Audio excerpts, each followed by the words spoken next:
तो चलिए आज एक एप्लीकेशन ड्राफ्ट करते हैं। मेरे एक स्टूडेंट ने मुझसे डीएम में पूछा था कि सर मेरी पासबुक गुम हो गई है और बैंक ने एक एप्लीकेशन सबमिट करने के लिए कहा है। तो मुझे लगा इस बारे में सबको बताना चाहिए कि बैंक के लिए आप एक एप्लीकेशन कैसे ड्राफ्ट कर सकते हैं। तो सबसे पहले आप लिखेंगे to the branch manager. Branch manager ही लिखेंगे, बैंक मैनेजर और ब्रांच मैनेजर में डिफरेंस होता है। आप एक ब्रांच में जा रहे हैं तो आप ब्रांच मैनेजर ही लिखेंगे।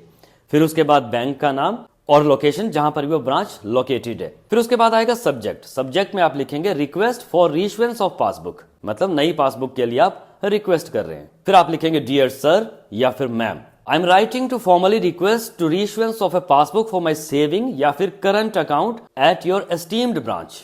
सेविंग अकाउंट यानी कि आपका इंडिविजुअल अकाउंट है और करंट अकाउंट यानी कि आपकी फर्म, कंपनी या ऑर्गेनाइजेशन का कोई अकाउंट है तो आप करंट अकाउंट लिखेंगे। The detail of my accounts are as follows, मतलब मेरे अकाउंट की डिटेल इस तरह से है। फिर आप लिखेंगे अकाउंट होल्डर्स नेम, फिर आपका नाम, अकाउंट नंबर, आपका अकाउंट नंबर, ये डिटेल आप मेंशन करेंगे। फिर लाइन ब्रेक करके आप लिखेंगे unfortunately my passbook has been lost और misplaced so I am unable to access my account detail and transaction history. दुर्भाग्यवश मैंने अपनी पासबुक कहीं गुम कर दी है और मैं अपनी बैंक डिटेल और ट्रांजैक्शन हिस्ट्रीज चेक नहीं कर पा रहा हूं। I request you to issue a new passbook at the earliest. मैं आपसे विनती करता हूं कि एक नई पासबुक मुझे जल्द से जल्द दी जाए।